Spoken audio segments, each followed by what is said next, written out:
사랑하는 유초동부 친구들 환영하고 반갑습니다. 특별히 영상으로 예배드리는 친구들은 거룩하신 하나님께 영과 진리로 영광과 찬양을 올려드리며 말씀을 마음에 새기시기를 주님의 이름으로 축복합니다. 오늘 말씀 보겠습니다. 요한복음 8장 1절에서 11절인데 좀 길어서요. 7절부터 읽겠습니다. 7절입니다. 그들이 묻기를 마지 아니하는지라 이제 일어나 이르시되 너희 중에 죄 없는 자가 먼저 돌로 치라 하시고 다시 몸을 굽혀 손가락으로 땅에 쓰시니 그들이 이 말씀을 듣고 양심의 가책을 느껴 어른으로 시작하여 젊은이까지 하나씩 나가고 오직 예수와 그 가운데 섰는 여자만 남았더라. 예수께서 일어나서 여자 외에 아무도 없는 것을 보시고 이르시되 여자여 너를 고발하던 그들이 어디 있느냐 너를 정죄한 자가 없느냐 대답하되 주여 없나이다. 예수께서 이르시되 나도 너를 정죄하지 아니하노니 가서 다시는 죄를 범하지 말라 하시니라. 아멘. 오늘 말씀 제목 뭐예요? 은혜는 하나님의 말씀을 약하게 하지 않는다는 거예요. 오히려 더 굳건하게 세워준다는 것입니다. 지난주 말씀 뭐였어요? 떡 세 덩이를 빌려 친구의 이야기를 통해 예수님께서는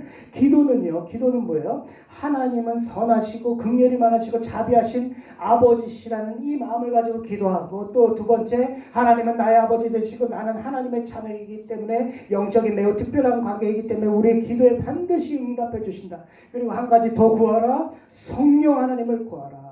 이 땅 가운데 하나님의 나라가 임한 것처럼 내 마음 가운데도 하나님의 나라가 임할 수 있도록 성령을 구하라 하셨어요. 여러분 그렇게 기도하시길 주님의 이름으로 축복합니다. 그리고 오늘 말씀 뭐예요? 계속 이야기가 진행되고 있어요. 예수님께서 밤에는요 감람산으로 기도하러 가셨고, 아침에 낮에는 다시 성전으로 오셔서 말씀을 가르치실 때 서기관과 바리새인들이 음행 중 잡힌 여자를 현장에서 잡아갖고 왔어요. 가늠하던 여자. 여러분 가늠은 하나님께서 가장 가증스러워하시는 일이에요. 왜냐하면 결혼한 남자, 이 남편, 결혼한 여자, 아내가요 이 남편 아내 말고 다른 사람과 정신적으로 육체적으로 관계 맺는 걸 간음이라고 그러거든요. 간음. 제일 싫어하시는 거예요. 모세율법에 이러한 여자를 돌로 치라 하였으니까 예수님께 나와서 선생님 어떻게 하면 좋아하니까 예수님께서 뭐라고 하셨어요? 너희 중에 죄 없는 자가 먼저 돌로 치라 하니까 이 사람들이 양심의 가책을 받고 다 떠났고, 예수님께서도 나를 너도 정죄하지 않겠다.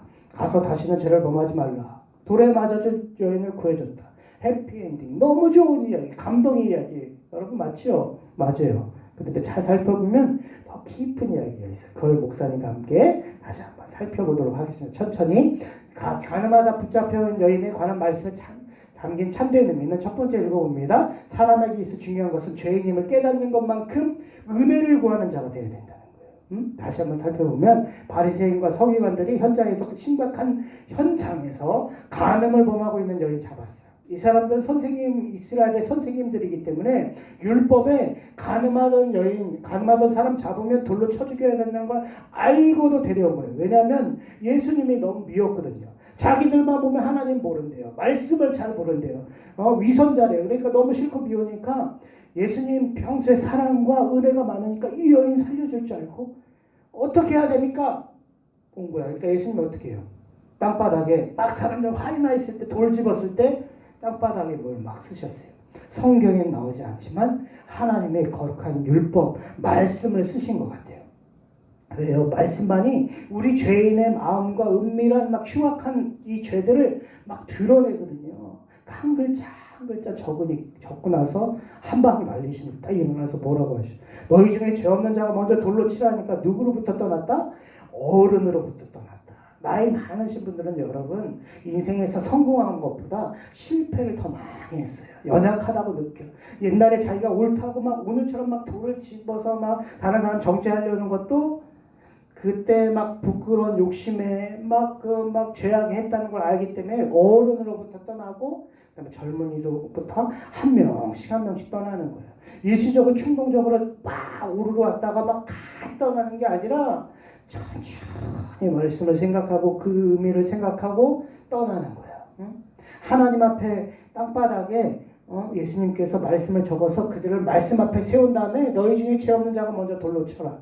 너는 하나님 앞에서 죄가 없느냐? 이런 말씀이죠. 너는 정말 깨끗하고 의로우냐? 만약 율법 앞에서 이 정죄받는 가늠한 여인을 돌로 쳐야 된다면 너부터 돌로 치고 나서 이 여인 쳐야 되지 않겠느냐 하니까 떠난 거예요. 그런데 문제는 뭐예요?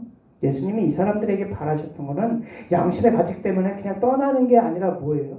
거룩하신 하나님 말씀 앞에서 자신이 죄인임을 인정하며 하나님 잘못했어요. 나도 이 여인처럼 죄인이어야 했는데 다 떠난 거예요. 다 떠난 거예요. 걱정은 해요. 불안과 절망과 두려움은 갖고 있어요. 그러나 굽히지는 않아 하나님 앞에서.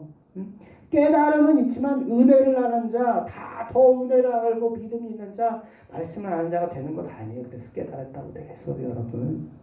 깨닫는 만큼 뭐가 중요해요? 은혜를 구하는 자가 되는 게 중요한 거예요. 은혜를 구하는 자. 이 말씀 여러분 기억하면서 우리들은 하나님의 사람이니까 죄인임을 깨닫는 것만큼 두 번째, 은혜와 믿음이 뭔지를 아는 사람이 되어야 돼요. 여러분 이 말씀에 가늠하다 붙잡혀 온 여인에게 바리새인과 서기관들이 돌아오길 원하셨지만 더 중요한 사람이 돌아오길 원하셨죠. 누구죠? 가늠하다 붙잡혀 온 여인. 이 여인, 비천한 여인. 그래서 예수님이 이렇게 말씀하셔요. 나도 너를 정죄하지 않겠다. 이 뜻이 뭐예요? 이 말씀은 단순히 모든 사람들이 내 가난을 비난했다. 돌로 쳐 죽여야 하나 내 처지를 동정하여 치근히 여긴다. 내가 여기 있어도 괜찮아. 이런 뜻 아니에요. 나도 너를 정죄하지 않겠다. 이건 뭐예요? 하나님의 아들 예수님으로서 어떻게 해요? 죄를 용서해 주시겠다는 거예요. 너 같은 죄인을 위해 내가 십자가에 달려 죽으러 왔으니까 내 죄를 용서해 주겠다. 그러니까 이 자리가 죽음의 자리, 정죄의 자리, 비난의 자리가 아니라 어떻게 해요? 용서의 자리, 거룩해지는 은혜가 충만한 자리가 됐어요. 여인도 어떻게 해요? 주여 없습니다. 정죄하던 사람이 떠났습니다. 다 떠났습니다. 이 말이 아니라 단순히 이 말이 아니라 이 여인도 이 예수님이 땅바닥에 막 쓸 때 누가 제일 두려워했을 거예요? 이 여인이 제일 두려웠을 거예요. 근데 너희 중에 죄 없는 자가 먼저 돌로 쳐라 했을 때 어떻게 해요? 이 여인이 그 말씀에서 자기가 막 비난받고 정죄받을 때 그래도 소망의 소리, 나도 죄인인데 좀 은혜가 있겠구나 하는 마음이 있고, 예수님이 또 결정적으로 한마디 하시죠. 어떻게? 나도 너를 정죄하지 않겠다 하니까 나같이 이 돌에 맞아 죽을 부끄러운 죄를 가진 사람도 용서하시고 정결케 하신 분이 있구나. 나같이 부끄러운 사람도 은혜를 맡기면 되겠구나. 은혜를 구하면 되겠구나. 그러니까 믿음이 뭔지 알게 됐어. 예수님을 붙잡는 것이 무엇인지, 은혜가 무엇인지 가늠한 여인이 죄인이었지만 알게 됐어. 그런데 바리새인과 서기관들은 양심의 가책만 받고 떠난 거죠. 근데 여기에서 이 말씀이 끝나지가 않아요. 중요한 말씀을 한 가지 더 하셨어요. 그건 뭐냐? 세 번째 중요한 말씀입니다. 은혜는 하나님의 말씀을 약하게 하지 않는다는 거예요. 오히려 더 굳건하게 세워준다는 게 오늘 말씀의 핵심이에요, 여러분. 예수님이 이렇게 말씀하시는 거예요. 가서 다시는 죄를 범하지 말라. 용서해 주셨잖아. 그치? 의롭다고 여겨주셨어요. 근데 믿음의 길이 여기서 끝난다? 아니, 끝나지 않는다. 지금부터는 가서 이전과 같이 더 이상 죄를 범하지 말라는 거예요. 이 말씀의 의미는 뭐예요? 내가 땅바닥에, 예수님이 땅바닥에 쓴 하나님의 말씀, 이 율법이 뭐예요? 다 거룩하고 엄중하다.